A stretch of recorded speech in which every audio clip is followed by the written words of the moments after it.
It has become an accepted fact that social and economic progress can be improved as we increase security of our people in our country. The opposite is also true.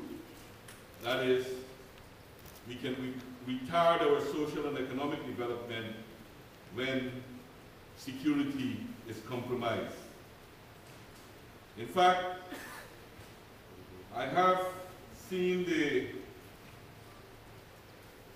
report of the UNDP for 2011, in which they brought this point out very clearly, pointing out to the fact that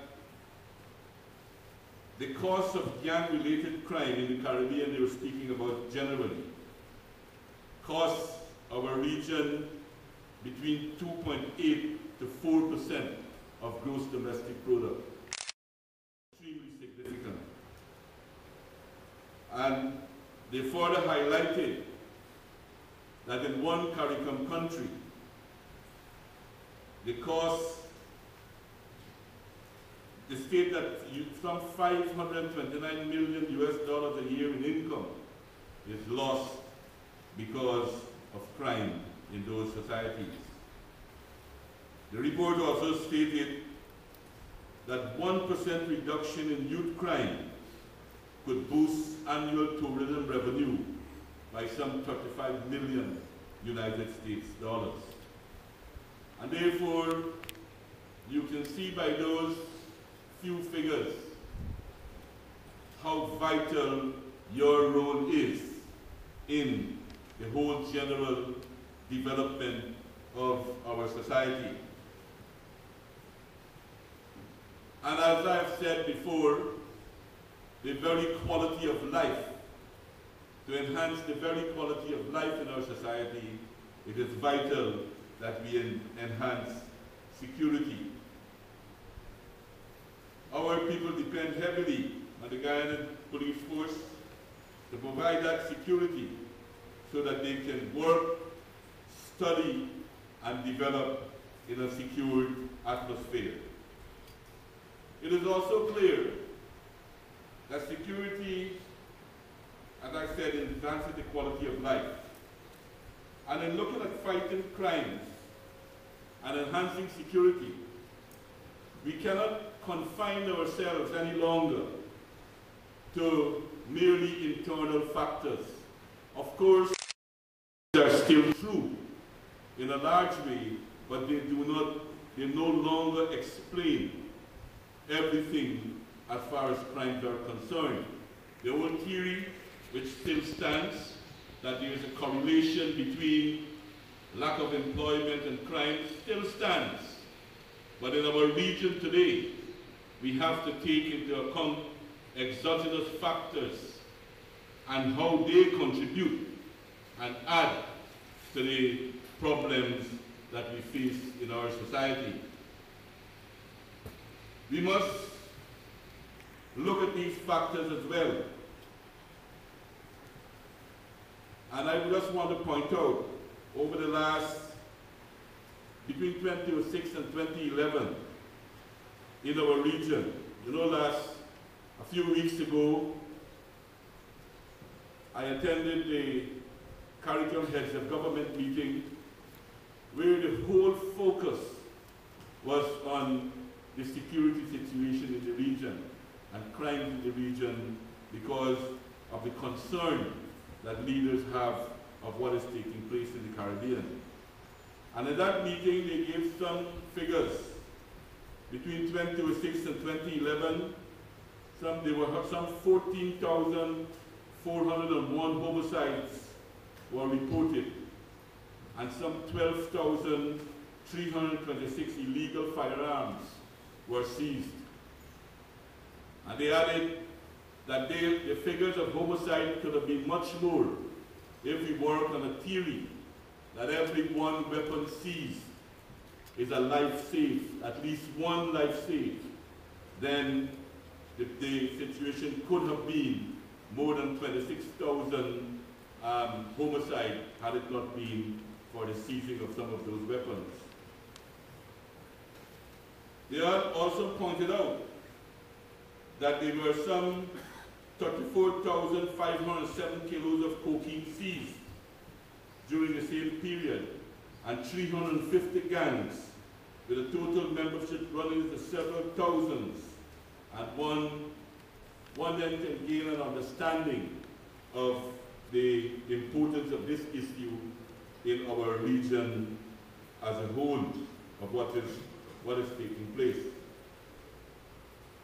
When you take into account that we ourselves are not the producers of the cocaine, and we ourselves do not manufacture weapons, then it is very, very clear that we have to take into account the exogenous factors, external factors that affect our crime situation here.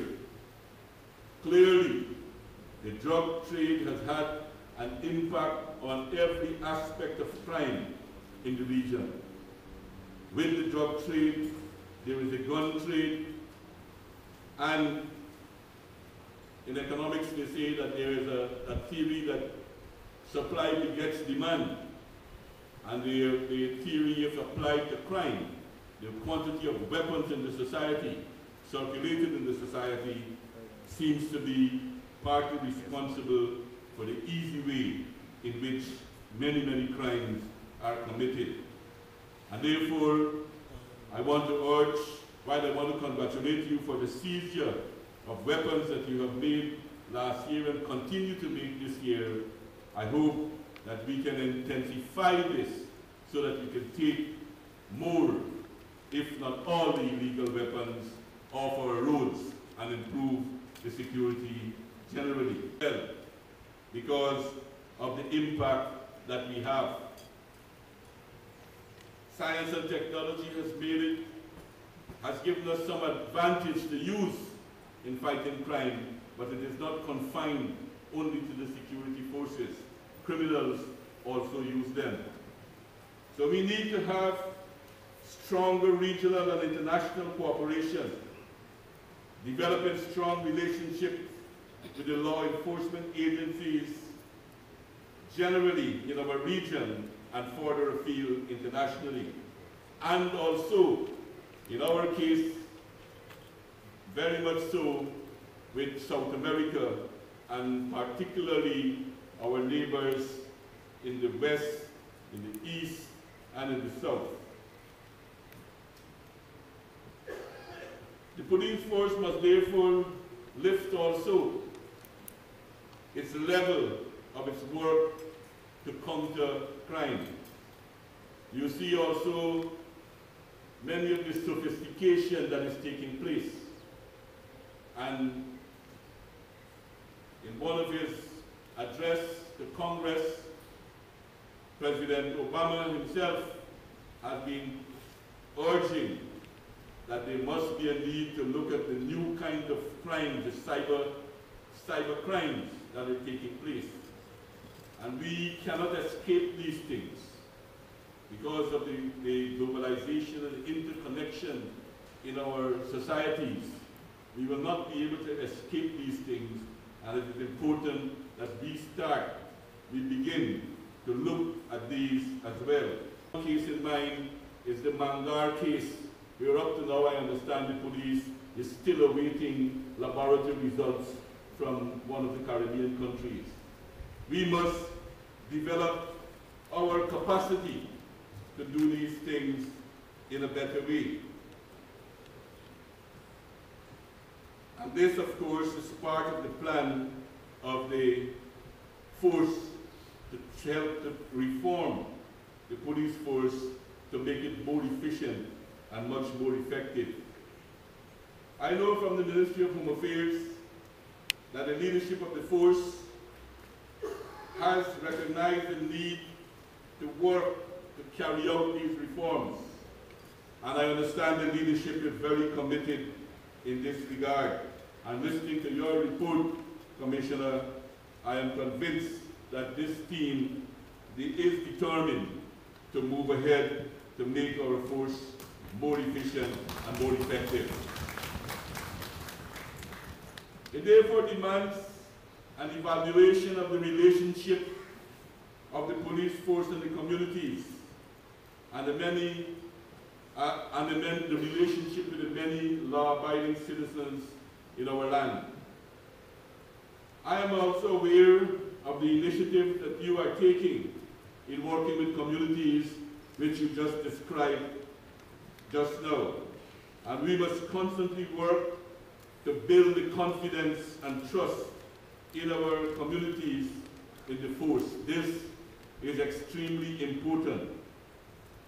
And that is why training is becoming more and more important, so that policemen don't see them walking with the protection of the law in their back pockets, but also to use the law to protect the community and protect the citizens as well.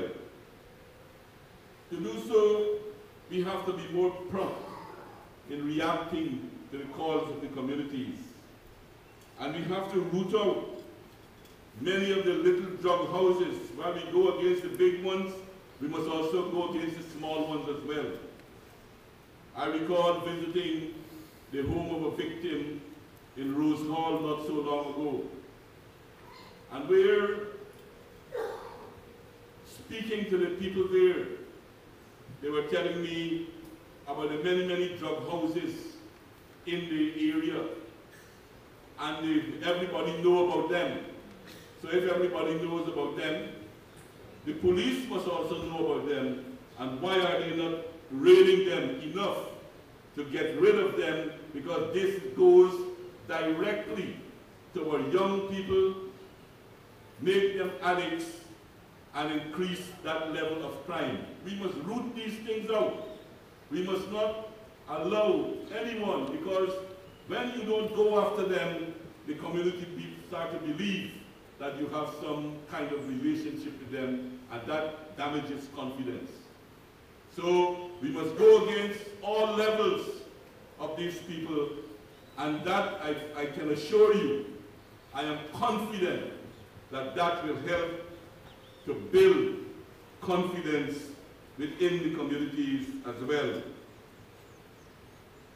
And as you have mentioned, the Ministry of Home Affairs, they're taking steps to improve confidentiality so that people can get information and feel secured that they will be protected.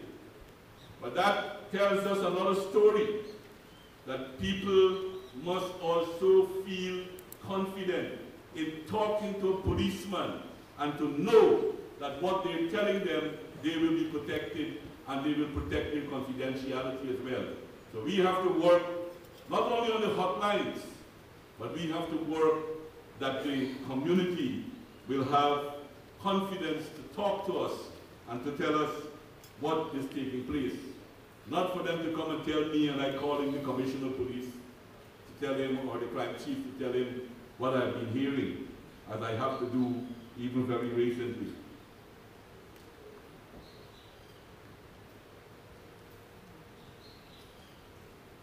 However, a lot of the good work, a lot of the very good work that the vast majority of our police, men and women, do sometimes get negativized when police stop persons on the road and ask them for something, to leave something.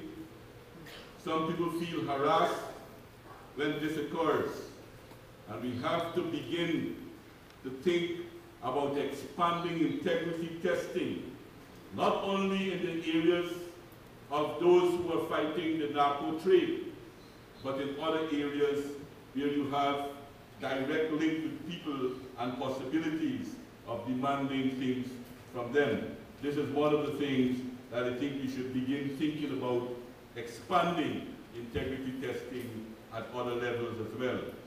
I know it's a very expensive thing to do, but I think it can give us dividends if it will help in increasing the confidence in our security services. I also recall my first address to the senior staff of the police force at a very pleasant breakfast in 2011. And there I mentioned that the police has got now to begin to focus more and more on the interior locations, where economic activities have become more vibrant over the years, and mining has increased rather greatly in our interior. If you notice the figures last year we have declared more than 400,000 ounces of gold last year, which tells us of the amount of economic activities that is taking place there. And we also spoke about the need to work with the interior. I'm happy to hear from your address, Commissioner, that some of this is taking place. But it needs to be intensified because a lot of our people are earning a living in those areas now. And we have got to come up with strong strategies to deal with what is taking place in our interior regions, working closer with the miners, developing stronger intelligence in those areas, sharing those intelligence with other security forces in our country, and going to prevent and stop crimes from taking place there, because I think over the last 2 or 3 years, we have seen a marked increase in crimes in the interior, including which policemen lost their lives. So we have to deal with that very greatly. The police force, in working on its image, must also work with the media. I know, and I'm very much aware, that sometimes the media could be very cruel, very unkind, and very unfair. But still, it's a very important tool in the society.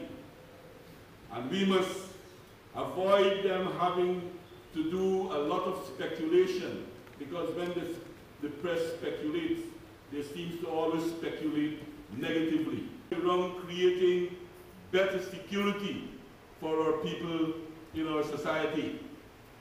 And we must not allow criminals to feel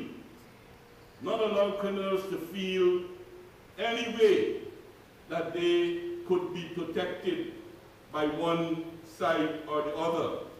And that brings me to what has happened recently. I've seen the Ministry of Home Affairs came out with some discussion about the increased attack against our Chinese population, stemming from some demonstration against the Chinese.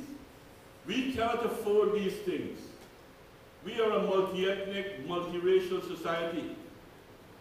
We live also in an integrated world, more and more, and this is going to become more and more. It's not going to be less and less. We cannot isolate ourselves from the rest of the world. And therefore, we have to be very, very careful and ensure that every single person in our country, people born in Guyana, people visiting Guyana, people working in Guyana, must feel safe in our society and have that sense of security, and no way should we allow that to compromise things. Today too, we now have, I'm very happy that all the political parties agreed immediately after the Linden occurrence, the incident, that we will set up a commission of inquiry. I must say that my initial position that we can handle this ourselves, and we have people capable in Guyana to examine these things. And that was my position, and I know it was the position of some of our friends in the opposition. But there were some other views that we should have an international or regional input in it, and I agreed to go in that direction to have this inquiry done because of the same thing that we have been talking about.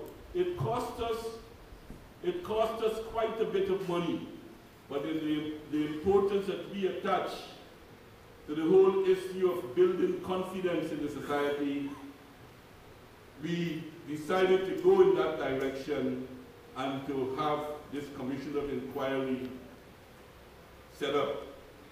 And therefore, now that we have that report,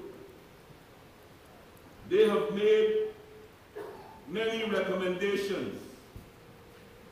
And I have already spoken to the Minister of Home Affairs that their recommendations should be examined along with the recommendations of other commissions that have been established with a view of implementing them to ensure that our quality of service would be raised to a higher level and we will lift the bar to a new level within our society. And I hope that we will have the cooperation in Parliament for important legislations that will be put. I can understand personal emotional feelings about some things, but we work, as the Commissioner mentioned just now, we work on the basis of evidence. And therefore, I hope that vital legislation that are being planned to go to the National Assembly with a view of enhancing the capacity of the police force, that those will be passed and not subjectivism will be used to prevent any of them from going through. After all, we all agreed to the composition of the inquiry. We all agreed to the terms of reference. In fact, I've seen one gentleman in the press talking about the Commission of Inquiry did not go back enough to understand what was taking place. But if my memory serves me right, it was the very gentleman that demanded that we don't go back, that the terms of reference should be written in a certain way. So I hope that we will move beyond these things in the interest of the broad majority of people in Guyana.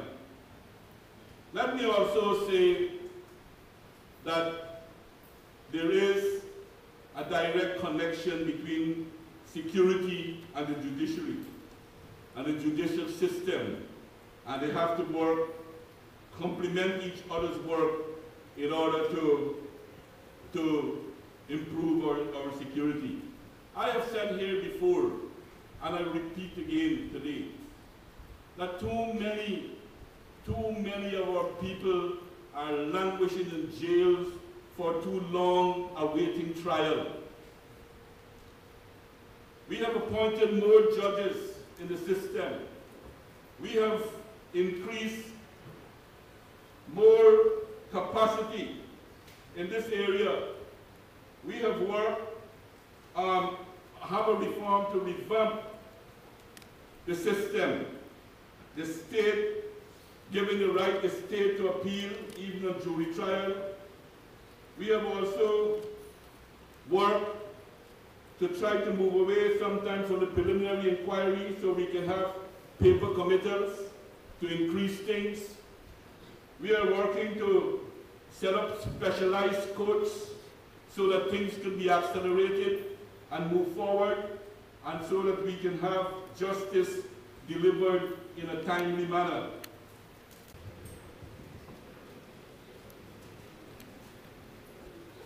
No one person much that he cannot learn from others. And no one person knows so little that he cannot teach others.